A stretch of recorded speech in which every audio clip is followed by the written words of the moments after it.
Kami dari kelompok 7 akan membahas materi mengenai sistem pencernaan, sistem pernafasan, dan sistem sirkulasi, serta hubungan antara ketiga sistem.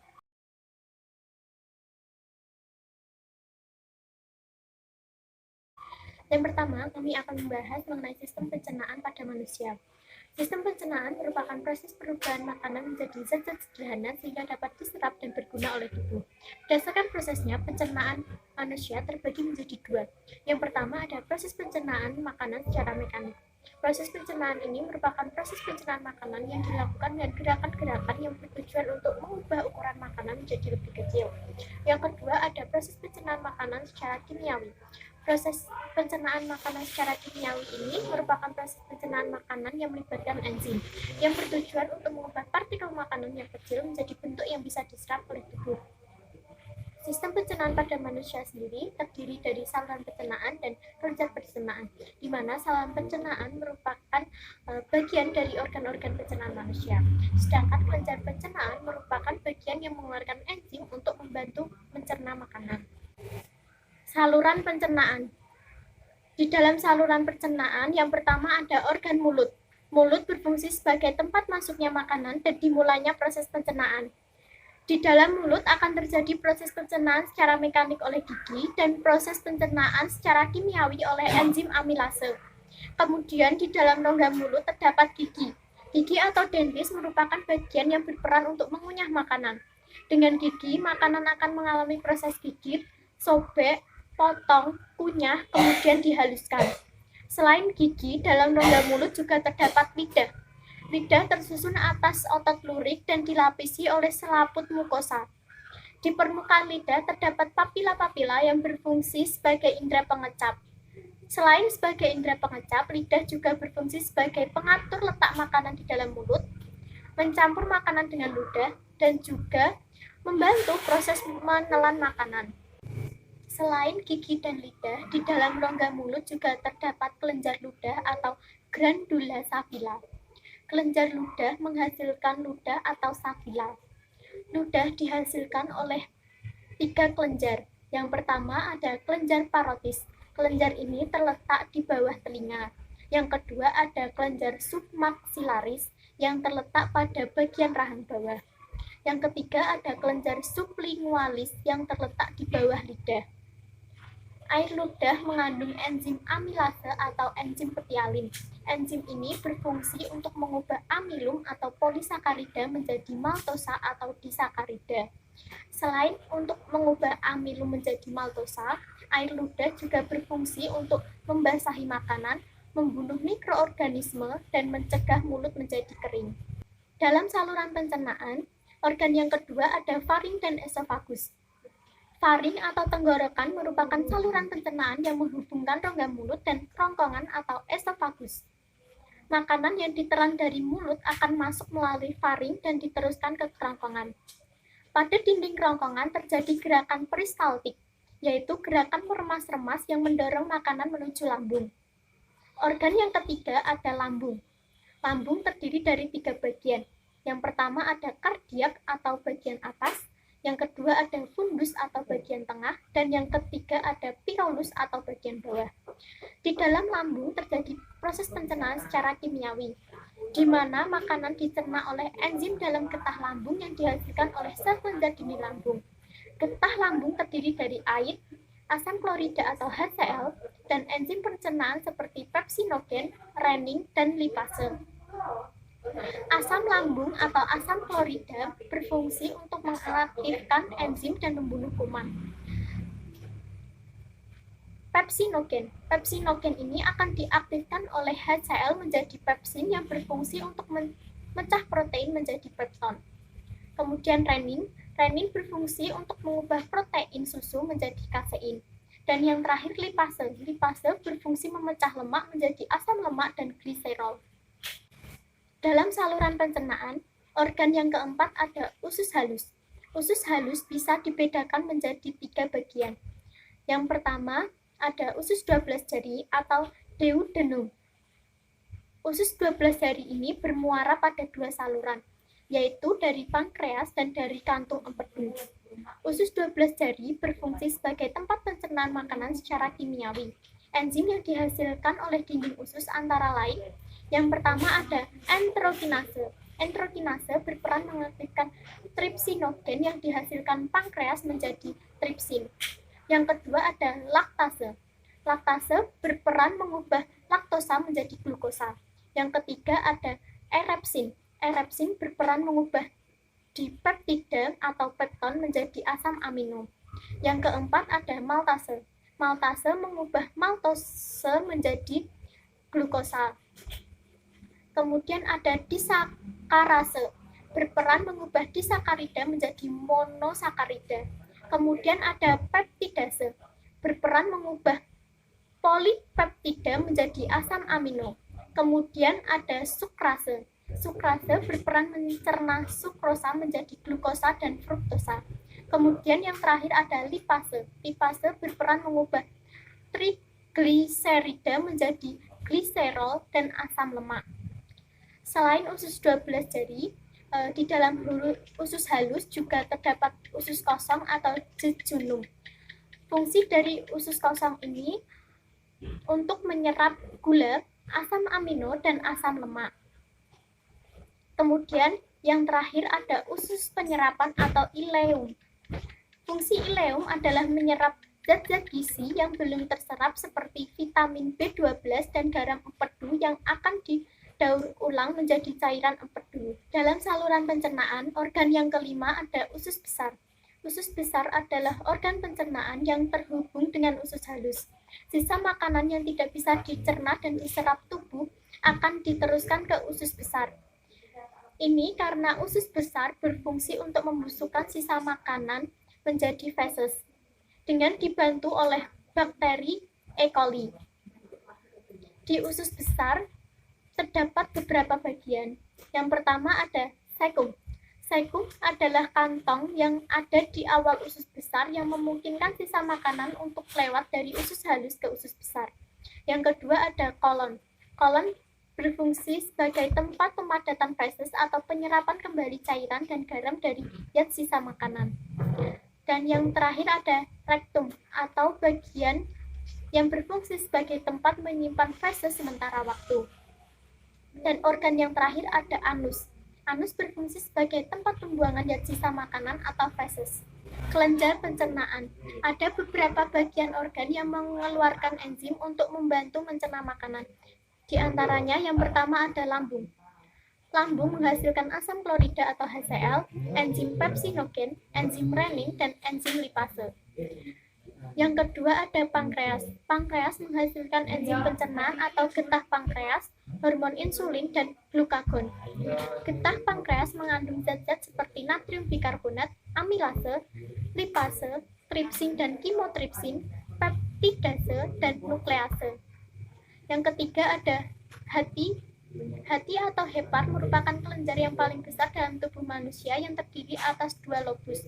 Hati memiliki 3 fungsi. Yang pertama menghasilkan empedu sebagai kelenjar eksokrin.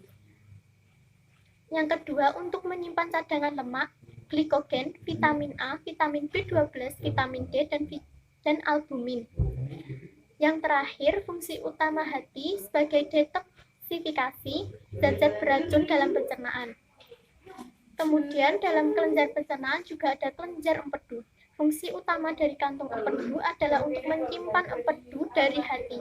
Empedu berperan dalam mengemulsi lemak. Gangguan atau penyakit pada sistem pencernaan. Yang pertama ada gangguan atau penyakit pada mulut. Gangguan atau penyakit dalam mulut ini bisa terjadi akibat deformitas atau perubahan bentuk dan struktur. Sebagai contoh ada malocclusion atau gigi atas dan bawah tidak sejajar, dan juga ada bibir sumbing. Gangguan mulut juga bisa terjadi akibat infeksi. Sebagai contoh ada absces atau infeksi pada gigi dan mulut, dan juga ada candidiasis atau infeksi jamur sariawan. Gangguan atau penyakit mulut juga terjadi akibat non-infeksi. Sebagai contoh ada leukoplakia atau bercak putih yang menebal di dalam mulut, lichen planus atau tonjolan jaringan warna putih, dan ulkus mulut atau luka ulserasi atau borok pada mulut, dan kista atau kis yang berisi cairan kental di dinding pipi. Yang kedua ada gangguan atau penyakit lambung. Gangguan atau penyakit lambung ini ada infeksi. Infeksi ini terjadi akibat daya tahan tubuh kita terganggu sehingga asam lambung yang seharusnya berfungsi untuk membunuh bakteri, virus, dan jamur malah menimbulkan infeksi. Contohnya gastroenteritis infeksi. Kemudian selain infeksi ada juga tumor. Tumor ini bisa menimbulkan kanker lambung. Kanker lambung ini sulit dibedakan dengan indigestion atau gangguan pencernaan. Dan kanker lambung ini sering ditemukan setelah adanya metastasis atau penyebaran. Ada kanker lambung yang tidak ganas, contohnya polip. Selain infeksi dan tumor, ada juga ulkus peptikum atau tukak lambung. Tukak lambung ini bisa akibat stres, cedera berat atau luka bakar, kecelakaan atau post-operasi, dan infeksi berat. Yang ketiga, gangguan atau penyakit usus atau bisa disebut intestin. Contoh dari gangguan usus atau penyakit usus ini bisa terjadi akibat kelainan bawaan sejak lahir. Contohnya ada atresia atau anus berbentuk tidak sempurna, dan juga ada stenosis pylorus atau penyempitan pylorus. Sistem pernapasan pada manusia beserta gangguan atau penyakitnya. Pernapasan atau respirasi merupakan proses pertukaran gas oksigen dan karbon dioksida dalam tubuh organisme.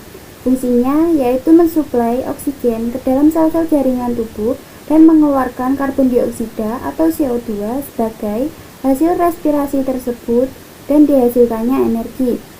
Fungsi lain yang dimiliki sistem pernapasan yaitu seperti meregulasi pH darah, fonasi, memberikan perlindungan terhadap mikroba, serta menangkap dan memecah blood clots di pembuluh darah.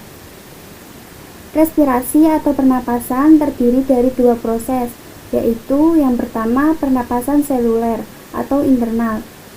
Pernapasan ini mengacu pada proses metabolik intraseluler di dalam mitokondria yang menggunakan O2 dan mereproduksi CO2 untuk proses pembentukan energi, atau disebut juga pertukaran gas yang terjadi di dalam sel. Yang kedua, pernapasan eksternal. Pernapasan ini mengacu kepada seluruh tingkatan proses pertukaran O2 dengan CO2 antara lingkungan eksternal dengan sel jaringan, yang merupakan fungsi utama dari sistem pernapasan, atau disebut juga pertukaran gas yang terjadi di dalam paru-paru. Organ-organ sistem pernapasan pada manusia meliputi yang pertama yaitu hidung, rongga hidung atau cavum nasalis. Udara dari luar akan masuk lewat rongga hidung atau cavum nasalis. Rongga hidung berlapis selaput lendir. Di dalamnya terdapat kelenjar minyak atau kelenjar sebasea dan kelenjar keringat atau kelenjar sudorifera.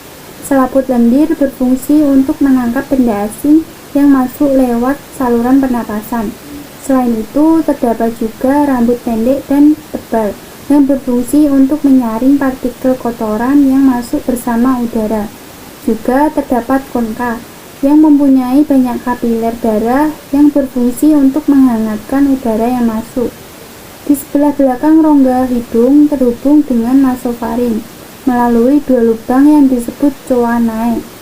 Pada permukaan rongga hidung terdapat rambut-rambut halus dan selaput lendir yang berfungsi untuk menyaring udara yang masuk ke dalam rongga hidung. Yang kedua yaitu tenggorokan atau faring. Faring atau tenggorokan. Yang kedua yaitu tenggorokan atau faring. Udara dari rongga hidung masuk ke dalam faring.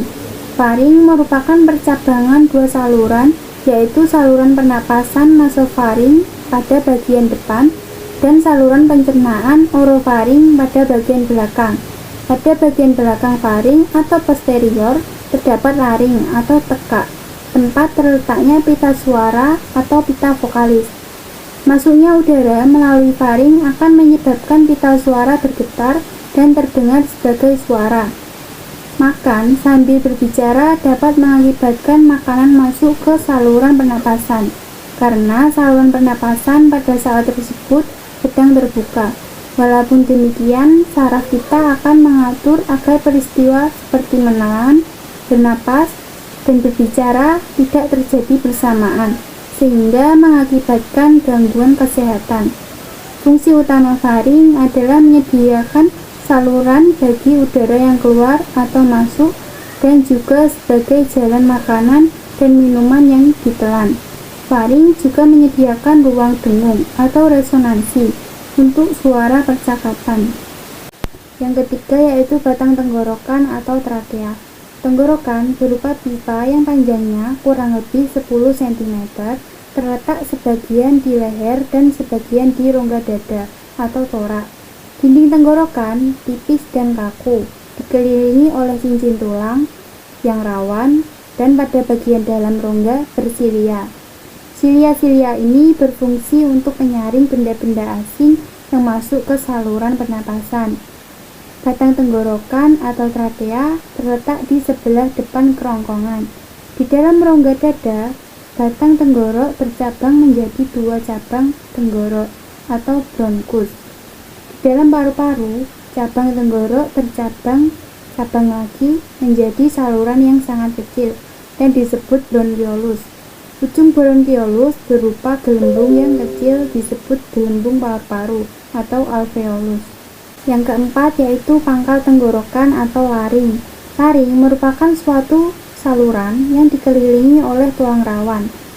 Laring berada di antara orofaring dan trakea, di depan lariofaring. Salah satu tulang rawan pada laring disebut epiglotis. Epiglotis terletak di ujung bagian pangkal laring. Laring diselimuti oleh membran mukosa yang terdiri dari epitel berlapis pipi yang cukup tebal, sehingga kuat untuk menahan getaran-getaran suara pada laring. Fungsi utama laring adalah menghasilkan suara dan juga sebagai tempat keluar masuknya udara. Pangkal tenggorok disusun oleh beberapa tulang rawan yang membentuk jakun. Pangkal tenggorok dapat ditutup oleh katup pangkal tenggorok atau epiglotis. Pada waktu menelan makanan, katup tersebut menutup pangkal tenggorok dan pada waktu bernapas, katup membuka.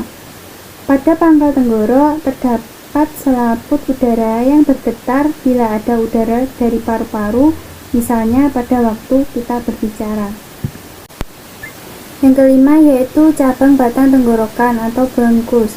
Tenggorokan atau trakea bercabang menjadi 2 bagian, yaitu bronkus kanan dan bronkus kiri. Struktur lapisan mukosa bronkus sama dengan trakea, hanya tulang rawan bronkus bentuknya tidak teratur dan pada bagian bronkus yang lebih besar, cincin tulang rawannya melingkari lumen dengan sempurna. Bronkus bercabang-cabang lagi menjadi bronkiolus. Batang tenggorokan bercabang menjadi 2 bronkus, yaitu bronkus sebelah kiri dan bronkus sebelah kanan. Kedua bronkus menuju paru-paru. Bronkus bercabang lagi menjadi bronkiolus. Bronkus sebelah kanan atau bronkus primer bercabang menjadi 3 bronkus lebaris atau bronkus sekunder. Sedangkan bronkus sebelah kiri bercabang menjadi 2 bronkiolus. Cabang-cabang yang paling kecil masuk ke dalam gelembung paru-paru atau alveolus. Dinding alveolus mengandung darah kapiler atau kapiler darah. Melalui kapiler-kapiler darah, dalam alveolus inilah oksigen dan udara berdifusi ke dalam darah. Fungsi utama bronkus adalah menyediakan jalan bagi udara yang masuk dan keluar paru-paru. Yang keenam yaitu paru-paru. Paru-paru terletak di bagian rongga dada bagian atas. Di bagian samping dibatasi oleh otot dan rusuk, dan di bagian bawah dibatasi oleh diafragma yang berotot kuat. Paru-paru ada 2 bagian, yaitu paru-paru kanan atau pulmo dexter dan yang terdiri dari 3 lobus, dan paru-paru kiri atau pulmo sinister yang terdiri atas 2 lobus. Paru-paru dibungkus oleh 2 selaput yang tipis, disebut pleura. Selaput bagian dalam yang langsung menyelaputi paru-paru disebut pleura dalam atau pleura visceralis, dan selaput yang menyelaputi rongga dada yang bersebelahan dengan tulang rusuk disebut pleura luar atau pleura parietalis. Paru-paru tersusun dari bronchiolus, alveolus, jaringan elastik, dan pembuluh darah. Bronchiolus tidak mempunyai tulang rawan, tetapi rongga bronkus masih bersilia, dan di bagian ujungnya mempunyai epitelium berbentuk kubus bersilia. Setiap bronchiolus terminalis bercabang-cabang lagi menjadi bronchiolus respirasi, kemudian menjadi ductus alveolaris. Pada dinding ductus alveolaris mengandung gelembung-gelembung yang disebut alveolus. Gangguan dan penyakit pada sistem pernapasan. Yang pertama, silikosis, merupakan penyakit paru-paru akibat menghirup debu batu yang mengandung silika. Yang kedua, ISPA atau infeksi saluran pernapasan akut, merupakan penyakit saluran pernapasan bagian atas atau bawah yang disebabkan oleh agen virus, bakteri, rickettsia, dan faktor lain seperti lingkungan dan penjamu. Yang ketiga, batuk. Yang keempat, pilek. Yang kelima, nyeri dada. Dan yang keenam, tuberkulosis atau TBC, yang merupakan penyakit infeksi oleh bakteri Mycobacterium tuberculosis yang penularannya terjadi melalui udara. Bakteri ini masuk dan terkumpul di dalam paru-paru, kemudian menyebar melalui pembuluh darah, serta menginfeksi hampir seluruh organ tubuh seperti paru-paru, otak, ginjal, saluran pencernaan, tulang, dan kelenjar getah bening. Yang ketujuh, faringitis, merupakan peradangan pada faring dan tenggorokan yang menyebabkan rasa sakit ketika menelan makanan. Yang kedelapan, difteri, merupakan penyakit yang disebabkan oleh bakteri Corynebacterium diphtheriae dengan gejala sakit tenggorokan, sulit bernapas, dan menelan, serta mengeluarkan lendir dari mulut dan hidung, demam, dan pembekakan kelenjar getah bening. Yang kesembilan, pneumonia atau radang paru-paru, merupakan peradangan paru-paru yang dapat mengakibatkan alveolus terisi cairan yang berlebihan. Pneumonia dapat disebabkan oleh infeksi bakteri seperti Mycoplasma pneumonia, virus atau jamur seperti Aspergillus fumigatus. Yang ke-10, kanker paru-paru atau karsinoma pulmonar, merupakan abnormalitas sel-sel yang mengalami proliferasi atau pertumbuhan yang cepat dalam paru-paru. Faktor pemicunya antara lain merokok, terpapar karbonil nikel atau peleburan nikel, dan arsenik atau senyawa dalam pestisida, polusi udara, serta genetik. Yang ke-11, sianosis, merupakan keadaan ketika kulit dan membran mukosa berwarna kebiruan atau pucat karena kandungan oksigen dalam darah rendah. Sianosis dapat terjadi akibat penyakit paru-paru, kelainan jantung, dan berada di daerah geografis tinggi. Yang ke-12 yaitu asfiksia, merupakan kondisi kekurangan oksigen pada pernapasan yang dapat menyebabkan kematian sebagai akibat dari kegagalan fungsi paru-paru. Yang ke-13, asma, merupakan penyempitan saluran pernapasan yang bersifat sementara akibat hipersensitivitas terhadap rangsangan tertentu, misalnya debu, rambut, binatang, asap, udara dingin, dan olahraga. Asma ditandai dengan napas yang berbunyi. Yang ke-14, bronkitis, merupakan peradangan pada selaput lendir bronkus. Penyakit ini disebabkan oleh infeksi bakteri dan virus, merokok, polusi udara, debu, asap, zat kimia, dan penyakit paru-paru.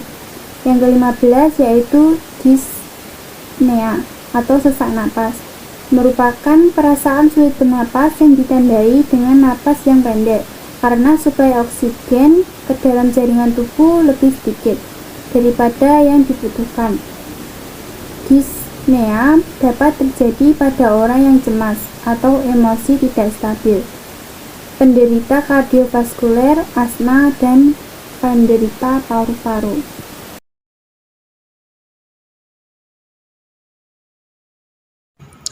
Sistem sirkulasi adalah sistem transportasi yang berfungsi untuk mengangkut berbagai zat di dalam tubuh.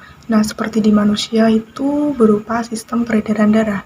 Sistem sirkulasi darah pada manusia terdiri dari dua sistem. Yang pertama itu sistem sirkulasi pulmonalis atau peredaran darah kecil, yaitu darah yang kaya karbon dioksida mengalir dari ventrikel kanan jantung menuju ke paru-paru melalui arteri pulmonalis. Kemudian darah yang kaya oksigen akan kembali menuju ke atrium kiri jantung melalui vena pulmonalis. Yang kedua, sistem sirkulasi sistematik atau peredaran darah besar adalah darah yang kaya oksigen dan mengalir dari ventrikel kiri jantung ke seluruh tubuh, kecuali paru-paru melalui aorta. Kemudian darah yang kaya karbon dioksida akan kembali ke seluruh tubuh menuju atrium kanan jantung melalui vena cava superior dan vena cava inferior. Terdapat dua komponen penting untuk menjalankan fungsi sistem sirkulasi, yaitu yang pertama adalah darah, yang kedua adalah alat-alat peredaran darah. Kita akan membahas untuk yang pertama yaitu darah. Secara keseluruhan darah manusia berwarna merah itu karena hemoglobin. Adapun komponen pada darah terdiri dari dua bagian utama, yaitu yang pertama adalah plasma darah berbentuk cair seperti air dan zat ion yang terlarut di dalamnya. Yang kedua itu sel darah berbentuk padat dan terdiri dari 3 jenis, yaitu sel darah merah, sel darah putih, dan keping darah. Yang kedua adalah alat-alat peredaran darah. Alat peredaran darah ke seluruh tubuh berupa pembuluh darah dan jantung. Nah, yang pembuluh darah itu adalah sarana untuk mengedarkan darah ke seluruh bagian tubuh. Terdapat dua jenis pembuluh darah, yaitu arteri dan vena. Nah, yang arteri adalah pembuluh darah yang berperan pengangkut darah yang keluar dari jantung. Tekanan darah di pembuluh memiliki muatan cukup besar terhadap dinding pembuluh. Agar dapat menahan tekanan tersebut, arteri harus mempunyai dinding yang cukup tebal dan elastis. Letak pembuluh arteri lebih ke dalam jaringan tubuh. Nah, yang vena atau pembuluh balik itu adalah pembuluh yang membawa darah menuju jantung. Di sepanjang pembuluh vena terdapat katup-katup yang mencegah darah kembali ke jaringan tubuh. Pembuluh vena terletak lebih ke permukaan jaringan tubuh. Alat peredaran darah selanjutnya adalah jantung. Jantung berperan sebagai alat pompa darah dan terletak di rongga dada sebelah kiri.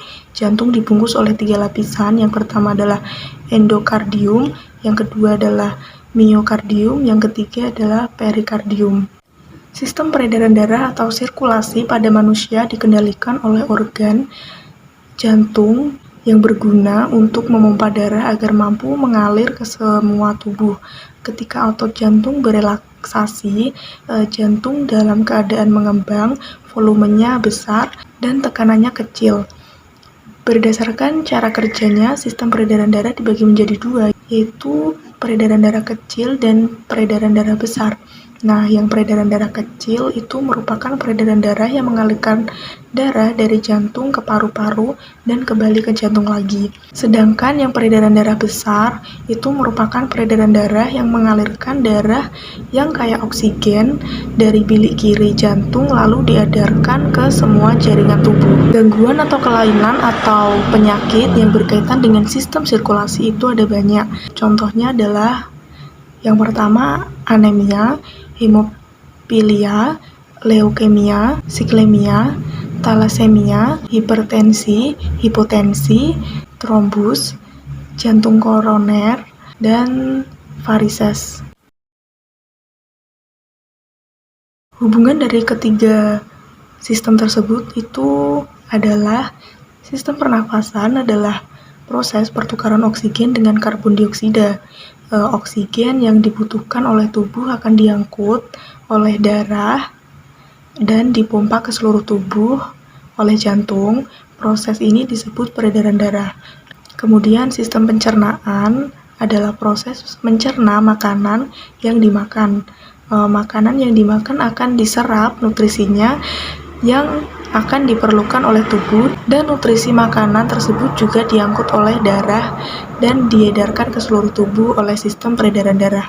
Sistem peredaran darah berfungsi mengedarkan oksigen dan nutrisi ke sel dan jaringan. Sehingga dapat disimpulkan sistem peredaran darah akan mengedarkan oksigen dari sistem pernafasan dan nutrisi ataupun glukosa dari makanan yang dicerna pada sistem pencernaan. Hubungan antara sistem pencernaan, pernafasan, dan peredaran darah atau sirkulasi adalah ketiga sistem ini termasuk dalam sistem transportasi, di mana ketiga sistem ini saling bersinambungan dalam tubuh manusia.